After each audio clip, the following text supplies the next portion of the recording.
नमस्कार, मैं हूं अनिल शर्मा और आप लोग देख रहे हैं आपका अपना चैनल, मेरा channel views by Anil Sharma.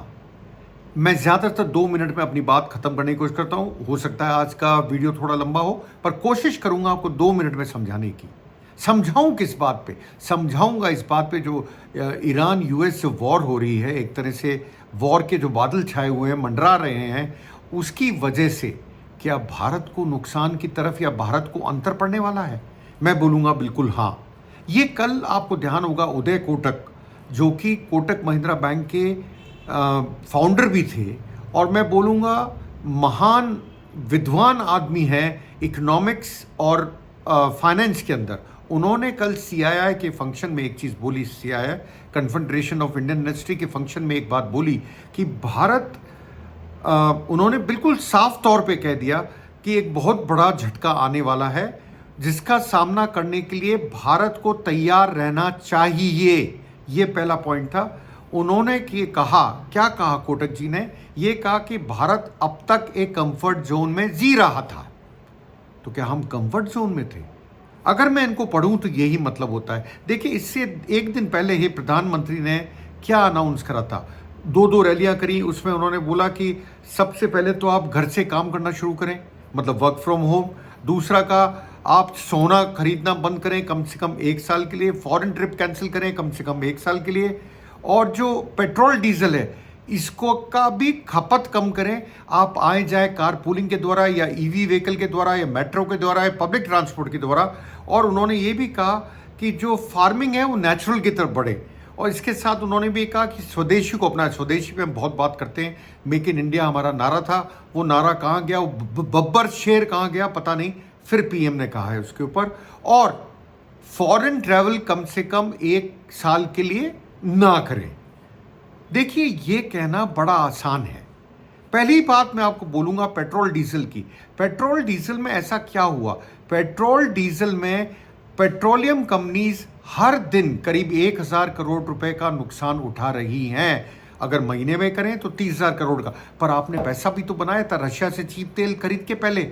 उसको क्यों नहीं कंपनसेट करते हो आप? हाँ, मैं मानता हूं एनर्जी क्राइसिस इंडिया में है, क्योंकि हमारे पास ऐसे रिसोर्सेज नहीं है जिसमें हम ज़्यादा ऑयल को रख सकें। टोटल मिला के 74 दिन या 70 से 74 दिन के आसपास, एलपीजी में 40-45 दिन के आसपास। जब स्टोरेज कैपेसिटी नहीं है तो एनर्जी क्राइसिस तो आपको लगता ही होगा अपने ऊपर आ रही है। इसमें तो कोई शंका ही नहीं होनी चाहिए आप लोगों को।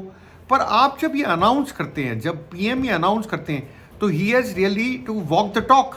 मतलब उनको सबसे पहले करके दिखाना पड़ेगा। मैं मानता हूं उन्होंने अपने कॉन्वॉय में गाड़ी कम करी, पर क्या वो फॉरेन जाने से चूक रहे हैं? फॉरेन तो जा ही रहे हैं, ट्रिप पे जा रहे हैं, बड़ी ट्रिप पे, मिडिल ईस्ट और यूरोप के। आप बोलेंगे प्राइम मिनिस्टर उनको जाना चाहिए, बिल्कुल जाना चाहिए, पर क्या ये सही टाइम है जाने का? ये मेरा एक क्वेश्चन है। जब देश में संकट के बादल एक तरह से मंडरा रहे हैं, तो क्या पेट्रोलियम प्राइसेस बढ़ेगी? जब मैंने आपको बोला करीब करीब 1,000 करोड़ रुपए पर डे का नुकसान हो रहा है। देखिए, अगर मैं बात सुनूं उदय कोटक की या प्राइम मिनिस्टर के भी बात सुनूं, क्या कुछ ऐसा सिग्नल नहीं आ रहा कि हम उसी तरफ बढ़ रहे हैं? क्या ऐसा सिग्नल सब मिलता है?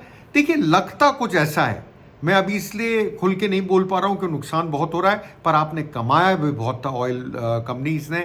जब हम रशिया से सस्ते में तेल खरीदते थे तब। उसके बाद में अमेरिका कहने से हमने रशिया से तेल खरीदना कम करा। मैं कहूँगा बंद तो नहीं करा, कम करा। अब रशिया हमें प्रीमियम रेट पे तेल देने को तैयार है, सस्ते में तेल देने को तैयार नहीं है। तो क्या इससे दिक्कत पैदा नहीं होगी?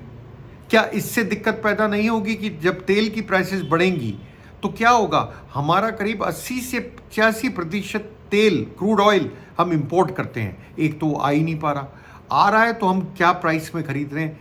उसका जो इम्पैक्ट आएगा, अगर तेल के दाम बढ़ा दिए गए तो आप मान के चलिए उसका नुकसान आम उपभोक्ताओं को होगा। एलपीजी कॉमर्शियल सिलेंडर के तो पहले ही बढ़ा दिए गए थे, तो रेस्टोरेंट्स और ढाबों में और स्ट्रीट वेंडर्स के पास आपने देखा होगा कि दाम बढ़ ही गए हैं। तो इसका क्या होगा फिर आप बताइए? अगर ये बातें, अगर ये लागू हो गया, अगर पेट्रोल डीजल के दाम बढ़ा दिए गए, तो क्या आपको सस्ता सामान मिल पाएगा? क्या फ्रेट कॉस्ट, ट्रांसपोर्टेशन कॉस्ट नहीं बढ़ेगी? क्या इन्फ्लेशन या महंगाई दर नहीं बढ़ेगी? ये डर बहुत बड़ा है और इसी तरफ उदय कोटक एक तरह से इशारा भी कर रहे हैं और शायद प्रधानमंत्री भी ऑयल प्राइस की तरफ इशारा कर रहे हैं। हम एडिबल ऑयल करीब 60 से 65% को आयात करते हैं, मतलब इंपोर्ट करते हैं। उनकी प्राइसेस का क्या होगा?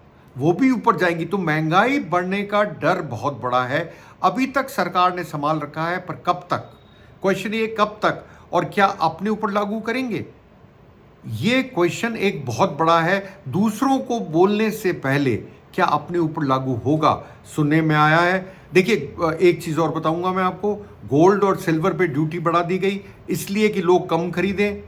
उसका असर ये हुआ चांदी और सोने के दाम एकदम से बढ़ गए। तो क्या जो शादियों में गोल्ड और सिल्वर एक हिंदुस्तान की प्रथा है, मैं बोलूँगा, उसका क्या होगा? लोग क्या उसको दे पाएंगे? क्या एक्सचेंज मतलब शादियों में दे पाएंगे? हमारे यहाँ मेजर प्रथा है इस रेट पे। ये भी सोचने की बात है। आप कम करना चाहते हैं कि लोग कम से कम यूज़ करें फॉरेन ट्रैवल। क्यों बोल रहे हैं आप? इसलिए कि फॉरेन एक्सचेंज का जो ड्रेन है, मतलब फॉरेन एक्सचेंज जो हमारा रिजर्व है, उसमें से ज़्यादा बाहर नहीं निकले। सोने चांदी की भी बात ये, करीब करीब 99% सोना हम इम्पोर्ट करते हैं, करीब करीब 99%। जब आप 99% सोने को इंपोर्ट करते हैं, जो बाहर से आता है, उसका पेमेंट भी आपको डॉलर में करना पड़ता है। और डॉलर की वैल्यू आप जानते क्या है? 96 के आसपास टच करने लगी है। 95.50, 95.75 ऐसे के आसपास चल रही है, तो 96 के आसपास टच करने लगी है। तो क्या ये सही है? क्या ये जो चीज़ें आपको बताई जा रही हैं, इसका असर आपकी जेब पे नहीं पड़ेगा? क्या नौकरियों में नहीं पड़ेगा? जब आप गोल्ड खरीदेंगे, आप मान के चलिए गोल्ड और सिल्वर के बिजनेस में करीब पूरे हिंदुस्तान में 50 लाख लोग काम करते हैं। उनका क्या होगा? अगर वो लोगों का भी काम छूट गया, आपने कम खरीदारी करी, तो क्या हमारे पास कोई प्लान है उनको नौकरी देने के लिए? क्या हमारे पास कोई रास्ता है उनको कहीं एडजस्ट करें? आपको जो आने वाला शौक है वो शायद आगे काफ़ी डरावना लगता है। भगवान करे ये वॉर जल्दी से जल्दी खत्म हो। हम तो यही विनती करेंगे, और हम ये भी विनती करेंगे जो प्रधानमंत्री नरेंद्र मोदी जी ने बोला है उसके बारे में सारे देश के नेता उस रूल को फॉलो करें। सबसे पहले वॉक द टॉक करें। और इसके अलावा जो इंडस्ट्रीज़ हैं, वो भी कुछ, पेट्रोलियम इंडस्ट्री की खास तौर से बात करूंगा, वो भी कुछ खर्चा अपने ऊपर कंधों पे लेने के लिए बात करें। नहीं तो दाम कहाँ जाएंगे ये पता नहीं, ना आप जानते हैं ना मैं जानता हूँ, ये दाम बढ़ के कहाँ जाएंगे।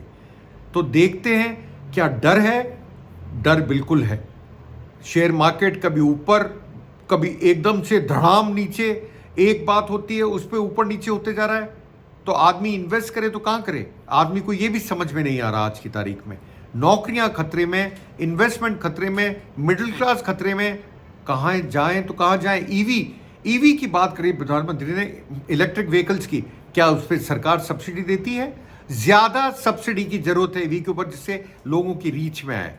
आप समझिए इस बात को, ज़्यादा ज़रूरत है। कुछ ऐसे स्टेप्स लेने की बहुत ज़्यादा ज़रूरत है। सब्सिडी दे के उसको सस्ता करा जाए, चाहे वो स्कूटर हो, चाहे वो गाड़ियाँ हो, जिससे लोग ज़्यादा से ज़्यादा इसको यूज़ करें। और इसके साथ साथ ज़्यादा से ज़्यादा ईवी चार्जिंग स्टेशन डाले जाएं। ये भी बहुत ज़रूरी है अगर आप ईवी में आगे बढ़ना चाहते हैं तो। आप लोगों का बहुत बहुत धन्यवाद मेरे से जुड़ने के लिए। मिलता हूँ जल्द अपने नए वीडियो के साथ। शुक्रिया।